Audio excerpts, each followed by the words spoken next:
as we enter in uncharted territories, we should be, let's say, resilient, New York tough, because what the incoming federal administration is going to do is that they're going to delegate federal funding to the states. This is not only a New York State issue. This applies to all 50 states plus territories. So, as a native New Yorker, a Bronxer, a Brooklynite, we should all remain resilient. And as a MTA family member, I should remind everybody that no matter the circumstances, we should audit our spending very wisely, because we don't want the feds in Washington, D.C. to cut us out of the act. And they don't cut our wings, and they don't give us what we want. So let's do the good things and let's remain New York tough. Thank you for your comments. The next speaker is Christopher Greif, followed by Maddie Bucky's Highland. Good afternoon. I'm Christopher D. Greif. As the audit, I have to say, reading your book is very good, but I will remind our elected officials who are listening or watching, read the book.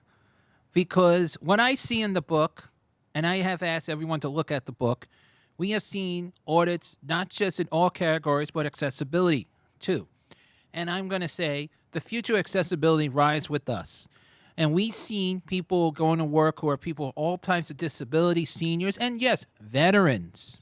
But we need to let that clear that this audit committee, which I really am fascinated because learning more, and I do some audits myself on a different hat I wear, but I will not say. But I see that things are changing. We have to move forward, and I hope in the future, much more, that a lot of people realize outside that the odds are here. Read the book, study the data, and it does help everyone to know that this is not what it looked like in the past. This is the new MTA future. Thank you. Thank you. Our last speaker is Maddie Bucky's Highland. Thank you very much, and good afternoon, everybody. I'm Matty Bucky's Highland, and today I'm going to speak about audit. With congested pricing now in effect, it will be interesting to see how the audit will impact the pricing program. So it is nice to see, every state, has something called a comprehensive annual financial report, and in that report, it details what audits have been done. So it'll be interesting to see when the Metropolitan Transportation Authority issues its comprehensive annual financial report. It'll be interesting to see what we find. So audits are very important. So with that being said, please get home safe. Have a great day and have a great evening. Tomorrow's my 24th birthday, everybody. So God bless you all. Thank you. Thank you. This concludes the public comments. Sorry, my voice is on. Now we're going to turn to the approval of minutes. This is the fact we don't have a quorum means that we'll have to essentially let's forward the minutes to the board for approval. Okay, Monica, can you take us through the work plan? Yes, Chair. There'll be 4 meetings this year, and the specific agenda items for each meeting can be found on pages 10 through 16 of your committee book. The proposed work plan was included in the committee materials in October. We tweaked the plan by moving the IT presentation to July. So that's our work plan. Any questions? Again, because of the lack of a quorum, the audit 2025 audit committee work plan will be forwarded to the board for a vote on Wednesday. Okay, next up is Deloitte to present the results of their review of the third quarter 2024 MTA consolidated interim financial statements. The financial statements will be issued in final form after the Audit Committee review and approval. Costas, Managing Director, Makrakis, will give the presentation on that. Thank you. I'll get it right by next No, I meeting. think you did great. Yes, Costas. So thank you, Mr. Chair, and good afternoon to everyone. As the Deloitte MTA Lead Client Service Managing Director, I will provide the Audit Committee with my remarks for the review of the MTA's interim consolidated financial statements as of and for the 9-month period ended September 30, 2024. We completed the review of the financial statements and provided our comments to management, which were addressed. We will be able to issue a review report within the next couple of days. I will share with the committee the final interim financial statements with a signed Deloitte review report, the relevant audit committee communication report, and the management representation letter. A review of interim financial information consists primarily of analytical procedures and making inquiries of those responsible for financial and accounting matters. A review is substantially less in scope than an audit. The objective of an audit is to express an opinion on the financial statements. Accordingly, we do not express an opinion on the interim financial information. Based on the review procedures performed at this time, we are not aware of any material modifications that should be made in the interim financial statements in order for them to be in accordance with accounting principles generally accepted in the U.S. And that concludes my remarks for the review of the quarterly financial information. Thank you, Costas. Are there any questions? Board members? As required by the New York State Budget Office, this report will be brought to the full board on Wednesday for a vote with a recommendation to approve from the Audit Committee members. Okay. Next, we have Lamont Kearse, MTA Chief Compliance Officer, who will brief the committee on selected aspects of the Enterprise Risk Management Program and agency compliance with the MTA's internal control guidelines. Lamont? All right, thank you very much. So you have a very quick presentation here, so let me go through it. Perfect. Let's get to the relevant portion. So last year, we conducted 1,387 risk assessments, which is a process by which we go out to management and ask them to identify their business processes, their objectives, the risks they have to achieving those objectives, and the internal controls they have in place to mitigate those risks. Of the 1,387, we identified 103 with significant changes. It's okay.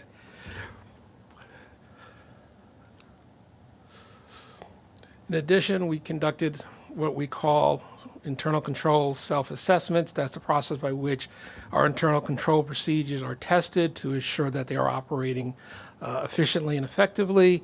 Again, we did 1,358. Of that, 57 of those that we conducted failed. Of those 57, most of those were documentation only or minor deficiency. There was one significant deficiency related to health and safety around the issues of our hearing retention prevention program, issues around documentation, not any issues with any particular employee. But because it involves health and safety of our employees, that is obviously going to be rated very high and a very significant deficiency, which management is working on resolving. And I think that is really the significance of everything I have to say. If there are any questions, I'm happy to take any questions on our enterprise risk management program. Okay. Any questions, concerns? I guess we have we've done both compliance with internal controls and enterprise risk management. So I guess we'll go on to the issue of open audit recommendations. One last item, Lamone has a brief report on the status of audit recommendations previously accepted by the agencies. Okay. Lamone? Great. So there is a deck for this. And I think the most important thing I can say about the deck, I'm going to go through it, but the numbers you see in here, all of them have gone down since I prepared the deck. So that's a good thing. So last quarter, there were 121 new remediation plans created. Of those, I'm sorry, also during that same quarter, 117 were closed. Currently, there are 25 remediation plans that have been implemented but are awaiting closure. In other words, the departments, the agencies, they've implemented them, but there's a process by which closure has to be verified. And there are 27 remediation plans that are a high priority that are still open and 6 months past due. However, of those 27, 10 of those 27 are in that category of having been implemented and waiting closure. So actually, there are only 17, that are pending. Again, the good news is between the time I prepared this report and today, all the numbers have come down significantly. So that is my report. Any questions? Thank you. Any questions, Lamone? I love when the numbers come down. I'm sorry, Lamont, did you have the compliance with the Internal Controls Act, or is Yes. that part of our? So the Internal Control Act, Oh, sorry. That's well, I my, can, very simply, the Internal Yeah, Control go Act ahead. has certain requirements, right, that we issue guidelines, which I've talked about. Right. That we maintain a system of internal controls and which I've talked about. That we have policies that are clear and concise for our employees. Okay, That this board appoints someone to oversee internal controls, which is me as of today. Yep. And that we do education and training, which I know you've all done your training, because Yep. I've sat in the room with all of you. So we're fully compliant with the Internal Control Act as it relates to those items. sorry, I missed that. Next, Monica Murray, Auditor General, will discuss MTA audit services, activities, and accomplishments in 2024, and present the proposed audit plan for 2025. Monica? Good afternoon. I'd like to update the committee on the year-end status of the 2024 audit plan and present a summary of the proposed 2025 plan. Our mission in audit services is to provide insightful, proactive, and future-focused audits, examining risks and controls, and identifying organizational improvements. I would like to thank Darren Juergens, Phyllis Richardson, and Judy Beckford, as well as the entire audit staff for the 2024 results. During the year, we completed 79 operational assurance audits. These audits identified 167 findings for which the audit team made recommendations to improve internal controls and compliance with established processes and reduce risk. We identified potential operational cost savings and efficiency opportunities of $33.5 million. These include opportunities to reduce costs, avoid unnecessary expenditures, or otherwise enhance revenue collections. These audit recommendations are tracked in compliance's GRC system to ensure they're implemented. We also performed 429 audit reviews related to capital projects. This work included reviews of cost proposals, interim reviews, closeout audits, and audits of claims to ensure contract billings were appropriate. Third-party question costs identified in these projects were $11.1 million. A summary of each of these operational audits has been provided to the Audit Committee as part of our year-end summary. Some of the significant audits this year included transit receivables, revenue equipment maintenance, and operating contracts. Our capital contract auditors worked with project management to review additional work orders, claims, and perform final audit of, I think I went ahead, sorry, thank you, David. Final audit of projects. Sandy, here we go. In 2013, with approval from the Audit Committee, we established the Sandy Oversight Committee in cooperation with the MTIG to perform independent integrity monitoring services for those projects which received FTA emergency funding. To honor our commitment to the FTA, our Sandy Audit Unit continued to perform assurance audits, and we report the results to the FTA quarterly. Since this unit was established, we have completed 159 projects, made 414 recommendations, with cost adjustments of approximately $67 million. As required by the grant funding agreement, we'll continue to perform audits of ongoing Sandy projects. We have committed to follow up on all recommendations until they're fully implemented. The pension quality assurance function was established in 2013 at the request of headquarters management. This group reviews the pension calculations of defined benefit plan for Metro North, MTA Police, MTA Bus, and Long Island Road open and closed plans. They provide pension management with the results of the reviews daily so that corrections can be made prior to payments being processed. The onboard team performed over 8,300 tests this year to ensure the conductors are collecting the correct fare and they are following standard operating procedures. The results of these tests were reported to agency management, who utilized the information in their estimates for the rate of fare not collected and improper fare collection. Information from these observations also allows management the opportunity to adjust resources where needed. Now I'll provide a summary of the proposed 2025 audit plan, which has been discussed with each of the agency presidents and leadership at headquarters. The foundation of the audit plan was developed through a formal risk assessment that is performed in accordance with the Institute of Internal Auditors standards.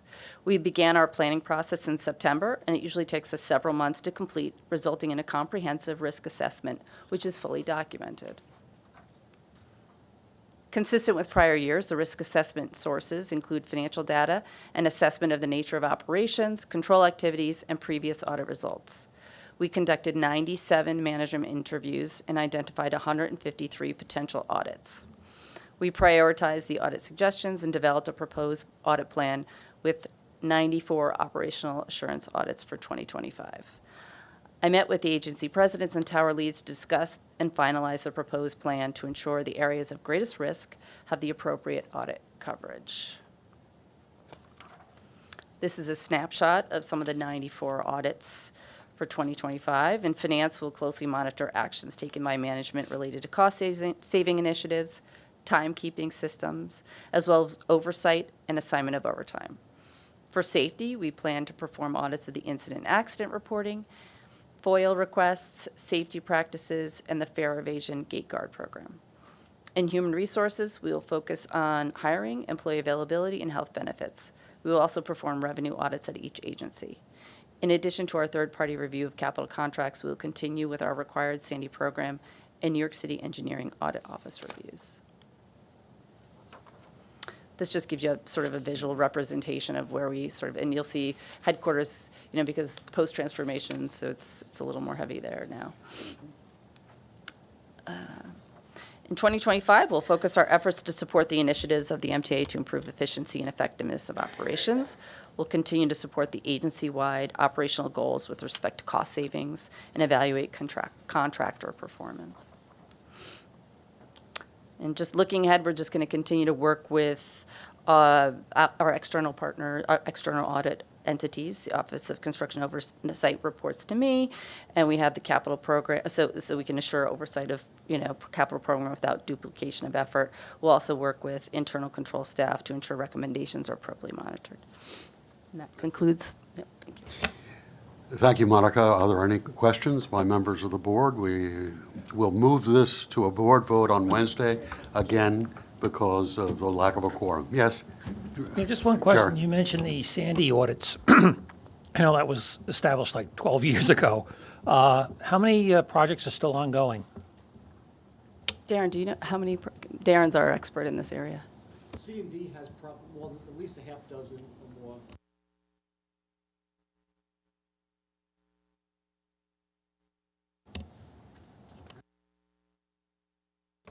Okay. I think then we can seek an adjournment. I don't think there's a vote we need. No, we'll just move this to the full. What?